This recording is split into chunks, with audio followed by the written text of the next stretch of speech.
하늘의 문을 여소서. 이곳을 주목하소서. 주를 향한 노래가 꺼지지 않으니 하늘을 열고 보소서. 이곳에 임재하소서. 주님을 기다립니다. 기도의 향기가 하늘에 닿으니 주여 임재하여 주소서. 이곳에 오셔서 이곳에 앉으소서. 이곳에서 드리는 예배를 받으소서. 주님의 이름이 주님의 이름만이 오직 주의 이름만 이곳에 있습니다. 여호와를 사랑하고 선을 행하라. 땅을 머무는 동안 그의 성실을 먹을거리로 삼을지어다. 또 여호와를 기뻐하라. 그가 내 마음의 소원을 내게 이루어 주시리로다. 내 길을 여호와께 맡기라. 그를 의지하면 그가 이루시고 내 의를 빛같이 나타내시며 내 공의를 정오의 빛같이 하시리로다. 아멘. 사도신경으로 우리의 흔들리지 않는 신앙을 고백합니다.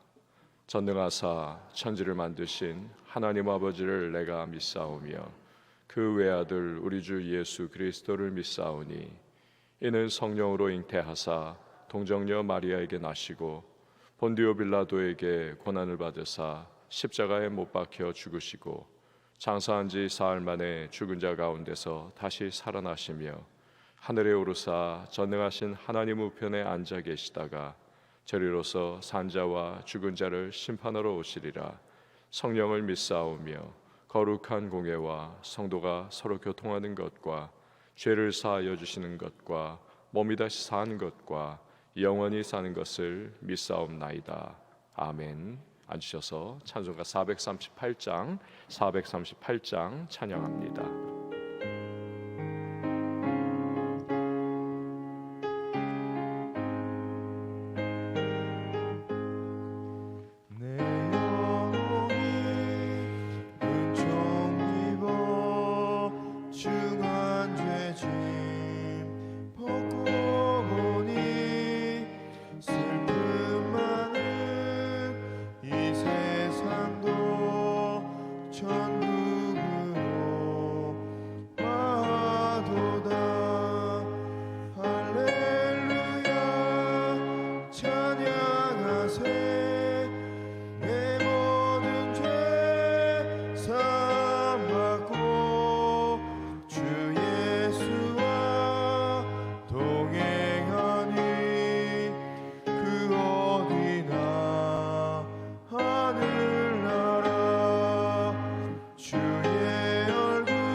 하늘나라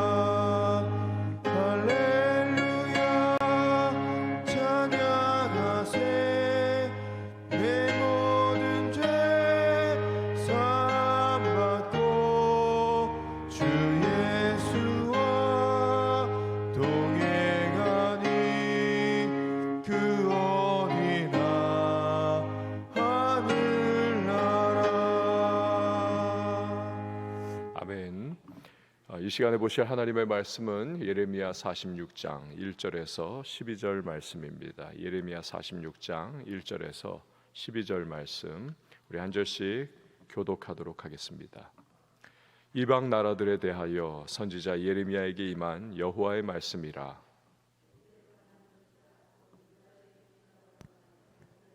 넷째 해에 유브라데 강가 갈그미스에서 바벨론의 느부갓네살 왕에게 패한 애굽의 왕 바로 느고의 군대에 대한 말씀이라. 너희는 작은 방패와 큰 방패를 예비하고 나가서 싸우라. 너희 기병이여 말에 안장을 지워 타며 투구를 쓰고 나서며 창을 갈며 갑옷을 입으라.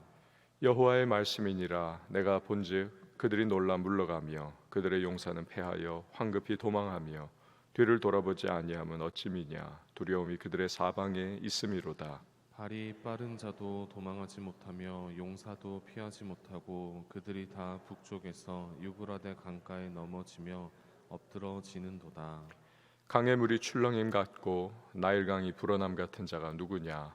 애굽은 나일 강이 불어남 같고 강물이 출렁임 같도다. 그가 이르되 내가 일어나 땅을 덮어 성읍들과 그 주민을 멸할 것이라. 말들아 달려라. 병가들아 정신없이 달려라. 용사여 나오라. 방패 잡은 구스 사람과 붓 사람과 활을 당기는 루딤 사람이여 나올지니라 하거니와. 그날은 주 만군의 여호와께서 그의 대적에게 원수 갚는 보복이리라.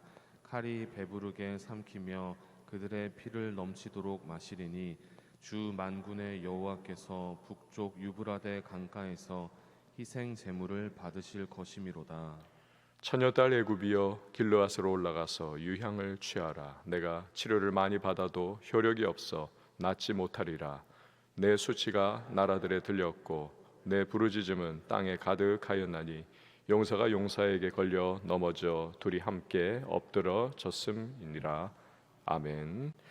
광고의 말씀 드리도록 하겠습니다. 오늘 우리 노회가 있는데요. 우리 목사님 이제 5분 안수식이 있습니다. 박요섭, 최희영, 서경수, 박예찬, 임요셉 강도사님들인데요. 오늘 목사 안수 받고 이제 또 섬기는 이 모든 사역 속에 하나님의 은혜와 또 주님의 성령의 기름 부으심이 임하고 잘 감당할 수 있기를 여러분 위해서 기도해 주시면 감사하겠습니다. 드린 예물 감사헌금, 일천번제 서헌헌금, 주일헌금, 선교헌금, 11조 헌금, 장학헌금 주님 앞에 봉헌합니다. 기도하겠습니다. 하나님 감사합니다. 주님의 은혜 가운데에 우리가 새로운 하루를 맞이했습니다. 오늘도 우리를 향해 늘 선한 계획과 뜻을 가지고 계시며 평강과 미래와 희망의 뜻을 가지고 계신 하나님, 성령으로 우리를 기름 부어 주시고 주님의 은혜의 손으로 붙잡아 주셔서 이 하루도 우리 인생길 살아갈 때에 우리 하나님의 인도하심 속에 믿음의 길 걷게 하시고 우리 하나님 아버지 예비하신 은혜의 역사들을 경험하며 감사로 하루를 잘 마무리할 수 있도록 주여 도우시고 역사해 주옵소서. 기도로 시작합니다. 하늘의 문을 열어주시고 은혜의 응답으로 함께 하시며 간구한 모든 제목마다 선하신 하나님의 풍성한 은혜의 역사를 따라 삶의 모든 구체적인 상황 속에서 풍성한 열매를 맛볼 수 있는 우리 모든 기도자들이 되게 하여 주옵소서. 새벽을 깨우며 주님을 앙모함으로 예배로 시작할 때 기름 부으심으로 충만케 하시고 그 성령의 인도하심 속에 모든 선택과 결정 하나님의 마음을 시원케 하는 우리 되게 하시고 달려가는 모든 삶의 순간순간마다 넉넉하게 잘 감당할 수 있도록 주여 함께하여 주시옵소서. 특별히 오늘 또 노회 가운데 우리 5분의 강도사님들이 목사 안수를 받습니다. 성령으로 충만하게 기름 부어주시고 또 주님께서 지금까지 인도하신 그 모든 발걸음 속에 앞으로의 모든 목회 여정 하나님의 부으시는 은혜 속에 승리하게 하시고 교회를 든든하게 세우며 주의 나라 확장 위하여 아름답게 쓰임받는 충성된 일꾼들이 다 되게 하여 주시옵소서. 드린 귀한 예물들이 있습니다. 믿음을 담고 감사를 담고 또 기도의 간절한 제목을 담아 주님 앞에 봉헌하오니 연락하시고 그 모든 하나님을 향한 소망과 부르짖는 기도의 제목마다 우리 하나님의 구하는 것이나 생각하는 것에 넘치는 풍성한 응답 베푸심을 체험할 수 있도록 주께서 복을 허락하여 주시옵소서. 오늘도 말씀 속에 하나님의 세미한 음성을 듣게 하시고 또 말씀 듣는 것뿐만이 아니라 말씀을 살아낼 수 있는 우리 모두가 되게 하여 주옵소서. 새벽을 섬기는 반주자에게 주의 은혜와 평강으로 함께 해주시고 주께서 오늘도 그 섬김 속에 삶과 자녀와 범사의 은혜와 복을 허락하여 주시옵소서. 이후의 모든 시간을 주께 맡겨드리며 예수님의 이름으로 기도합니다. 아멘. 고대 중근동 지대 나라들은 저마다 지역 신을, 자기의 신을 가지고 있었습니다. 소위 지역신 개념입니다. 로컬 가드예요. 즉 어느 일정 지역입니다. 그 지역을 다스린다. 그래서 우리의 산신령과 가장 흡사한 그런 개념이 아닌가 싶습니다. 어느 산을 다스리는 신이 있고 평야를 다스리는 신이 있고 하여튼 골짜기를 다스리는 신이 있고 이런 식으로 지역마다 주관하는 신이 있다. 이런 개념을 고대 사회 중근동 지방 가지고 있었습니다. 그러니까 이런 신관을 가지고 있는 이방 나라들에 비해서 우리 하나님 온 천하 만물, 하늘과 땅과 바다와 만물을 다스리는 하나님, 이 유일신관, 이것은 당시로서는 상당히 충격적인 그러한 개념으로, 느낌으로 다가왔을 것입니다. 여러분, 오늘 본문 1절 말씀을 한번 보시기를 바랍니다. 이방 나라들에 대하여 선지자 예레미야에게 임한 여호와의 말씀이라. 그러니까 하나님은 유다 나라뿐만이 아니고 이방 나라까지도, 온 열방까지도 다 통치하는 분이시다. 네덜란드의 신학자요 또 수상을 역임한 아브라함 카이퍼라고 하는 분이 말했듯 하나님의 통치가 다스리지 않는 곳은 없다라는 것이죠. 이런 하나님께서 10개국에 대해서 앞으로 심판과 예언을 차곡차곡 말씀을 주실 겁니다. 그런데 그 중에 가장 먼저 오늘 본문에 나오듯이 애굽에 대해서 말씀을 주고 계십니다. 자, 2절 말씀을 보시기를 바랍니다. 애굽에 관한 것이라 곧 유다의 요시야 왕의 아들 여호야김 넷째 해에 유브라데 강가 갈그미스에서 바벨론의 느부갓네살 왕에게 패한 애굽의 왕 바로 느고의 군대에 대한 말씀이라. 무엇이든지 첫 번째는 의미가 있지 않습니까? 첫 번째는 가장 연관이 깊고 가장 관계가 있는 대상을 지금 첫 번째로 말하고 있는 법입니다. 그런 점에서 이방 나라들 중에서 애굽에 관한 첫 번째 예언을 하고 계시는 것, 분명한 의도가 있습니다. 지금까지 우리는 쭉 살펴보지 않았습니까? 예레미야가 계속해서 예언을 했죠. 바벨론에게 항복을 해야 그것이 살 길이다. 하나님이 지금 유다 나라의 불법과 우상 숭배와 수많은 주님을 대적한 죄를 바벨론을 통해서 바벨론을 징계의 채찍 삼아 지금 때리고 있는 거기 때문에 대항하지 말고 맞으면서 항복하라는 겁니다. 그러나 또 불순종을 하죠. 대항하다가 결국 다 망하고 말았습니다. 그 유다 땅에 남아있는 사람들을 향해 이제 또 말씀하시죠. 애굽 땅 내려가려고 하는 계획을 철폐하라는 것입니다. 그냥 이 땅에, 이 유다 땅에 거하면서 그렇게 지내라는 것입니다. 바벨론 두려워하지 말고 그냥 그렇게 지내면 하나님께서 다 살 길을 열어주실 거라고 계속해서 강조하며 예언의 말씀을 전했습니다. 하지만 요하난을 비롯해서 그를 따르는 모든 나머지 사람들이 바벨론의 느부갓네살이 보복할 것을 두려워하면서 기어이 애굽으로 그들은 다 도피를 합니다. 그 과정 속에 예레미야와 바룩까지도 억지로 함께 데리고 애굽으로 내려갔지요.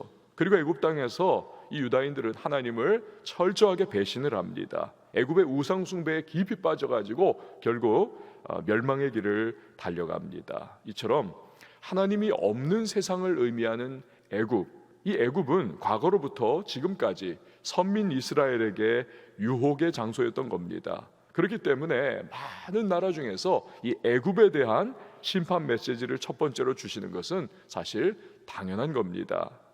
이런 하나님의 모습을 통해서 우리들 성도가 기억해야 할 것이 있습니다. 하나님 대신에 내가 의지하는 것이 무엇이든지 내가 틈만 나면 그것으로 내 마음이 쏠리고 내 마음이 우선순위가 하나님 대신에 늘 자리 잡는 그 부분이 무엇이든지 간에 하나님은 바로 그 부분을 아주 정밀하게 타격하는 그러한 미사일과 같이 분명히 무너뜨리실 거라는 사실입니다.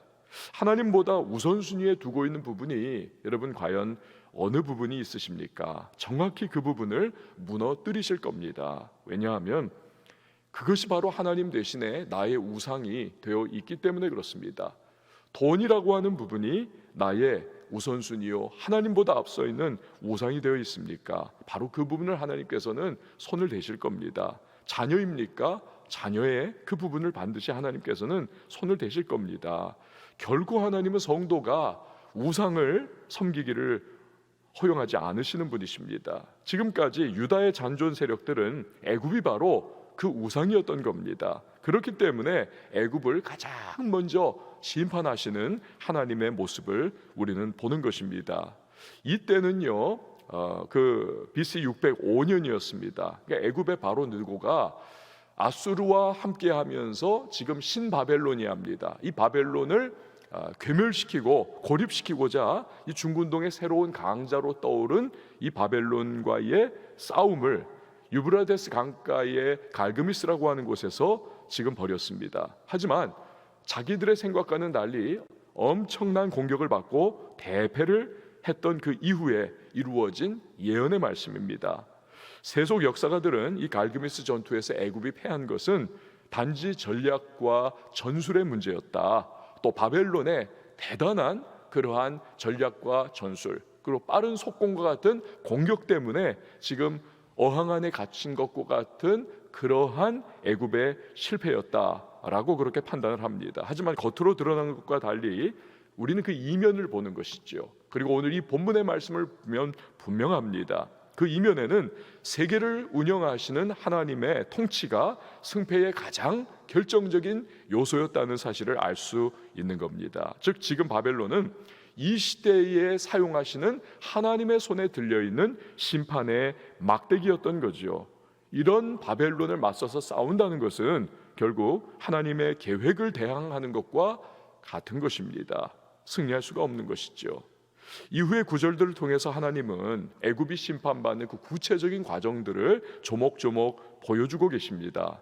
먼저 3절에서 6절 말씀을 보시기를 바랍니다. 3절에서 6절 보면 너희는 작은 방패와 큰 방패를 예비하고 나가서 싸우라. 너희 기병이여 말에 안장을 지워 타며 투구를 쓰고 나서며 창을 갈며 갑옷을 입으라. 여호와의 말씀이니라. 내가 본즉 그들이 놀라 물러가며 그들의 용사는 패하여 황급히 도망하며 뒤를 돌아보지 아니함은 어찌미냐. 두려움이 그들의 사방에 있음이로다. 발이 빠른 자도 도망하지 못하며 용사도 피하지 못하고 그들이 다 북쪽에서 유브라데 강가에 넘어지며 엎드러지는도다. 아멘. 그러니까 큰 방패와 작은 방패를 들고 있는 사람들, 즉 보병들을 의미합니다. 완전 군장을 갖춘 채 말을 타고 있는 사람들, 기병들을 의미합니다. 이 애굽의 전력 부대예요. 보병과 기병들. 지금까지 이들은 대제국 애굽의 모든 전쟁을 책임지고 있었던 승리를 보장해 주던 강력한 군대였습니다. 그러나 이들이 갈그미스 전투에서 바벨론 군대에게 공격을 당할 때 놀라더라는 겁니다. 도망치더라는 겁니다. 두려워하면서 그렇게 떠는 모습을 보여주고 있습니다. 그 도망을 가기 위해서 몸부림을 치지만 자신들보다도 더 빠른 바벨론의 군대의 포위 작전에 걸려들어 버립니다. 꼼짝없이 그 원 안에서 그들은 전면전을 지금 치를 수밖에 없는 이 상황 속에 괴멸을 당하더라는 겁니다. 그러니까 유브라데 강가의 갈그미스에서 속속 죽임을 당해 엎드러지는 모습을 지금 이 본문이 우리에게 보여주고 있는 겁니다. 여러분, 이렇게 대패하는 애굽의 군대는 평소 어떤 군대였던가, 그것을 하나님께서 7절에서 9절 말씀을 통해서 보여주고 계세요. 평소 어떤 군대였는가?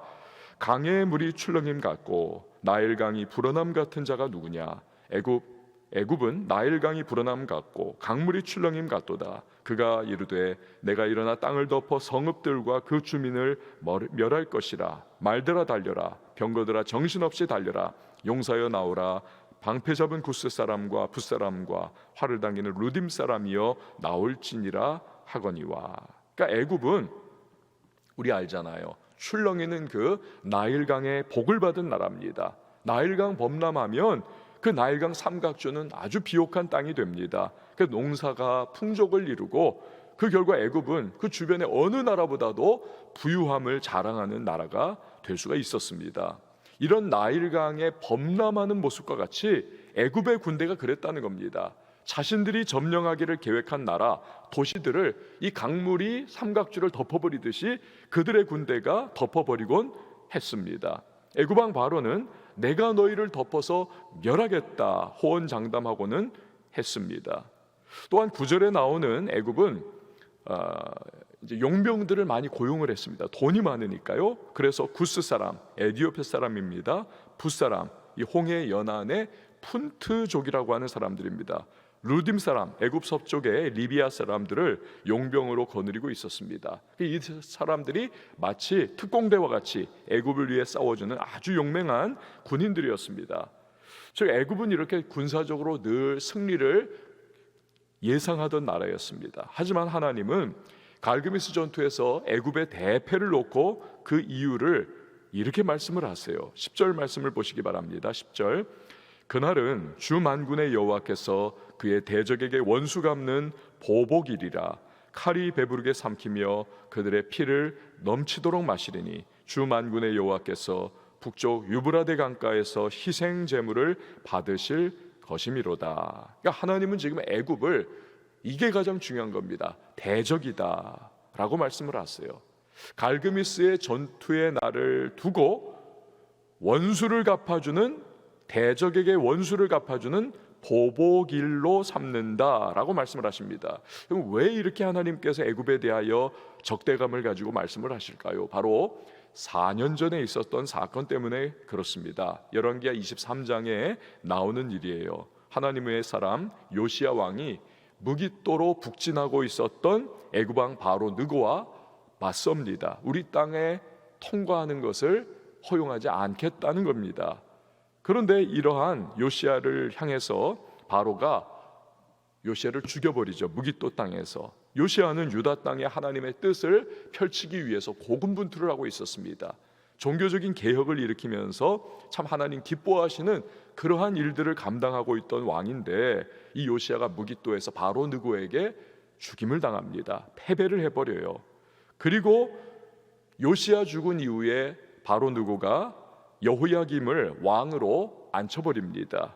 이때부터 유다는 거의 애굽의 속국과 비슷한 모양새가 되어버립니다. 근데 하나님께서는 4년의 시간이 지난 지금 그 사건을 기억하시면서 애굽에게 보복하시겠다는 겁니다. 세속 역사가들의 다양한 전략과 전술에 대한 평가와 달리 하나님께서는 갈그미스에서의 애굽의 패배는 바로 내 백성, 특별히 요시야 왕을 그렇게 처참하게 살해한 바로 느고의 죄 때문이다. 내가 그걸 기억한다 라고 말씀을 하고 계시는 겁니다. 그 애굽의 수많은 군사들을 내가 죽이겠다. 여러분, 오늘날 세상은 교회와 성도들을 참 함부로 대하는 모습을 우리가 봅니다. 때로는 정치 세력이 정치적인 목적을 가지고 교회를 공격합니다. 때로는 개인들이 나름의 자기의 이유 때문에 증오심을 가지고 교회를 공격하는 모습도 없지 않아 있습니다. 교회는 그런 일을 겪으면 때리면 맞는 겁니다. 물론 법이라고 하는 보호의 수단을 활용하는 경우도 있을 수 있지만 많은 경우에 때리면 맞는 겁니다. 그래서 세상은 더더욱 교회를 향한 공격을 쉽게 생각을 합니다. 하지만 우리가 교회사를 통해서 확인할 수 있는 것은 무엇입니까? 하나님은 교회를 회방하고 교회를 공격하고 회파하는 대상은 그것이 정치 세력이든 개인이든 간에 반드시 하나님께서 보복하시는 하나님이다라고 하는 사실입니다. 왜냐하면 교회는 그리스도의 몸이고 그리스도의 신부이기 때문에 그렇습니다. 지금까지 교회를 공격하고 회방했던 세력들을 보세요. 모두 다 무너져 내렸던 것을 우리는 확인할 수가 있습니다.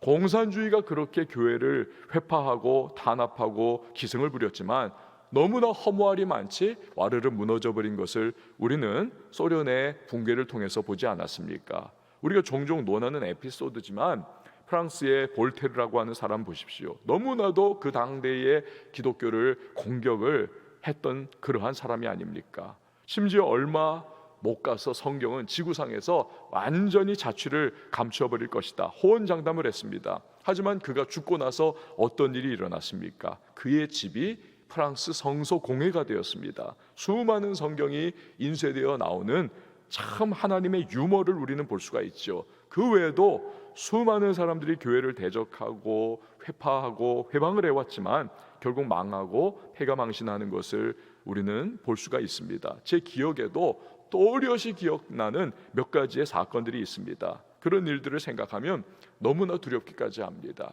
야, 저렇게 참 하나님이 손을 보시는구나, 정말 하나님이 가만 놔두지 않으시는구나, 두려움을 느꼈던 그러한 일들이 제 기억에 아직도 그대로 박혀 있습니다. 어떤 일이 있어도 교회를 무너뜨리고 회방하는 일, 이거 하지 말아야 하는 것입니다. 반면에 교회를 사랑하고 교회를 위하고 교회를 참 헌신하는 사람은 반드시 우리 하나님께서 복 주시는 것을 또한 봅니다. 이거 예를 들 수 없을 만큼 무수한 간증들이 있지 않습니까? 그래서 우리가 교회를 어떤 마음으로 바라보느냐, 어떤 시각으로 대하느냐, 그걸 보면 그 사람의 신앙의 색깔을, 그리고 신앙의 상태를 잘 알 수 있습니다. 교회를 위하고 교회를 아끼고 교회를 사랑하는 사람치고 잘못된 신앙이 없습니다. 교회를 막대하고 교회를 우습게 여기고 교회를 시끄럽게 만드는 사람치고 제대로 된 신앙을 가지고 있는 사람이 결코 없습니다. 사랑하는 여러분, 주님의 몸된 교회, 주님의 신부된 교회입니다. 사랑하고 위하고 마음을 다해서 보살필 수 있는 저와 여러분이 되실 수 있기를 바랍니다. 그런 전통을 여러분의 자녀의 세대에게도 고스란히 여러분 물려주시고 그 영적 그 계승을 여러분 꼭 해주시길 바라요. 그 하나님의 축복이 그들에게도 흘러내려 갈 수가 있는 것입니다. 자, 애굽은 유다의 경건한 왕 요시야를 죽임으로써 유다의 종교 개혁의 불씨를 꺼뜨려 버린 죄로 인해서 하나님의 심판을 받습니다. 이것이 갈그미스 전투의 패배로 그대로 드러나는 겁니다. 그리고 애굽의 훗날은 그럼 과연 어떻게 될까? 11절에서 12절 말씀을 보시기를 바랍니다. 처녀딸 애굽이여, 길르앗으로 올라가서 유향을 취하라. 내가 치료를 많이 받아도 효력이 없어 낫지 못하리라. 내 수치가 나라들에 들렸고 내 부르짖음은 땅에 가득하였나니 용사가 용사에게 걸려 넘어져 둘이 함께 엎드러졌음이라. 애굽은 우리가 그 미라 만드는 법을 통해서도 잘 알 수 있듯이 의학이 굉장히 발전했던 그런 나라입니다. 의료 기술이 뛰어났던 나라예요. 그러나 그런 애굽이라 할지라도 이 갈그미스 전투에서 입은 국가적인 상처, 이 국가적인 데미지, 이거 치료 불가능이라는 것입니다. 그것을 어떻게 지금 보여주고 계시냐 하면 유향, 즉 진통제입니다. 그 당시에 이 유향 생산지로 유명했던 길르앗에서 애굽이 그 치료제인 진통제인 애굽을 얻어 이 유향을 얻어서 치료를 받아도 이 갈그미스 전투에서 받은 상처, 이 엄청난 데미지, 이것이 결코 낫지를 못하게 됐다는 것입니다. 이런 말로 표현을 하는 거예요. 이런 애굽은 12절에서 말씀하시듯이 그 수치스러운 소문이 주변국들에게 다 퍼질 겁니다. 실로 갈그미스 전투에서의 대패 이후에 이 애굽은 결국 밑으로 쪼그라드는 나라가 됩니다. 더 이상 중근동 지방으로 진출을 하지를 못해요. 그래서 자기 나라에 그냥 갇혀 있다가 나중에 결국에는 페르시아의 침입으로 말미암아 완전히 멸망해 버리는, 그래서 겨우 명맥만 유지하는 그러한 나라가 되는 것입니다. 여러분, 오늘 하나님은 이러한 애굽을 향해 예언의 말씀을 주시는 겁니다. 그러니까 하나님 없는 나라, 하나님이 아닌 세상의 부요함과 또 여러 가지 것들을 안전지대로 삼는 나라, 그 나라의 허무한 모습을 보여주고 계십니다. 또한 교회를 대적하는 세상의 대한 하나님의 심판이 무엇인가를 우리에게 보여주고 계십니다. 이런 애굽의 모습을 통해서 우리들 성도는 오직 하나님만을 나의 피난처와 안전지대, 의지의 대상으로 삼아야 할 것을 우리는 다시 한번 배울 수가 있는 것입니다. 아울러 주님의 몸된 교회를 향해서 나는 과연 어떠한 마음과 태도를 가져야 할지를 오늘 이 새벽에 생각해 보는 것입니다. 새로운 하루가 여러분 이렇게 시작이 되었습니다. 우리 기도 가운데에 나는 주님만 의지하겠습니다. 나의 애굽이 무엇이든지, 내 마음에 지금 우선순위를 삼고 있는 것이 무엇이든지 오늘 기도 가운데 다시 한번 재조정하면서 주님을 나의 삶의 최우선순위에 모시고 또한 주님의 몸된 교회를 세워나가는 복된 성도의 삶을 나 살고 나의 다음 세대에게도 그 아름다운 믿음의 유산 전통을 이어줄 수 있기를 하나님, 나 그런 하나님의 사람으로 살게 하여 주옵소서. 우리 기도하면서 이 하루의 삶 담대한 믿음의 발걸음으로 떼어나가는 복된 성도님들이 다 되실 수 있기를 예수님의 이름으로 축원을 드립니다. 우리 시간에 함께 찬양하시고 기도하도록 하겠습니다. 주가 일하시네, 주가 일하시네.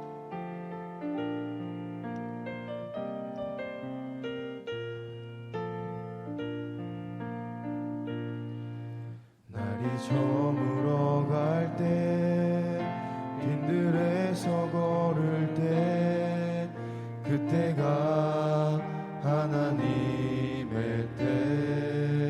내 힘으로 안 될 때, 내 힘으로 안 될 때, 빈손으로 걸을 때, 내가 고백해 여호와 이래. 주가 일하시네, 주가 일하시네, 주가 일하시네. 주께 아끼지 않는 자에게 주가 일하시네, 주가 일하시네. 신뢰하며 걷는 자에게. 우리 모인 이곳에, 우리 모인 이곳에 주님 함께 계시네. 누리네 아버지 은혜. 적은 떡과 물고기 내 모든 걸 드릴 때 모두 고백해 여호와 이래. 주가 일하시네, 주가 일하시네. 주께 아끼지 않는 자에게 주가 일하시네, 주가 일하시네. 신뢰하며 걷는 주가 일하시네. 주가 일하시네, 주가 일하시네. 주께 아끼지 않는 자에게 주가 일하시네, 주가 일하시네. 신뢰하며 걷는 자에게. 여러분 이 시간에 기도하며 나갈 때에 하나님 내 안에 삶의 우선순위에 주님을 최선으로 모실 수 있도록 주님의 인도하심을 날마다 받으며 살 수 있도록 주님의 말씀으로 늘 교훈 삼고 그 말씀의 길을 걸어가는 자 될 수 있도록 주여 도와주옵소서. 내 자녀에게도 주님의 교회를 사랑하고 주님의 몸된 교회를 위하여 헌신하는 아름다운 믿음의 유산을 남겨줄 수 있는 하나님의 사람이 될 수 있도록 하나님 은혜를 더해달라고 우리 기도하도록 하겠습니다. 주께서 오늘도 베풀어 주신 이 하루를 하나님 아버지께서 주시는 은혜 가운데에 담대하게 나가게 하시고 성령의 충만함으로 하나님 붙들려 우리들 모든 삶의 순간순간마다 믿음의 선택 결정하며 하나님 기뻐하시는 우리 발걸음으로 나갈 수 있도록 도와달라고 기도하도록 하겠습니다. 교회를 위해서 기도해 주시고요, 우리 선교사님들 위해서 기도해 주시고, 나라와 민족과 또 우리 북녘 땅의 동포들 자유의 그날을 속히 맛볼 수 있도록 주의 은혜를 구하면서, 또 오늘 목사 안수 받을 우리 5명의 우리 강도사님들 성령 충만한 사역이 될 수 있도록 여러분 축복해 주시면서 우리 한번 두 손 높이 들고 주님의 이름 한번 외치고 기도하도록 하겠습니다.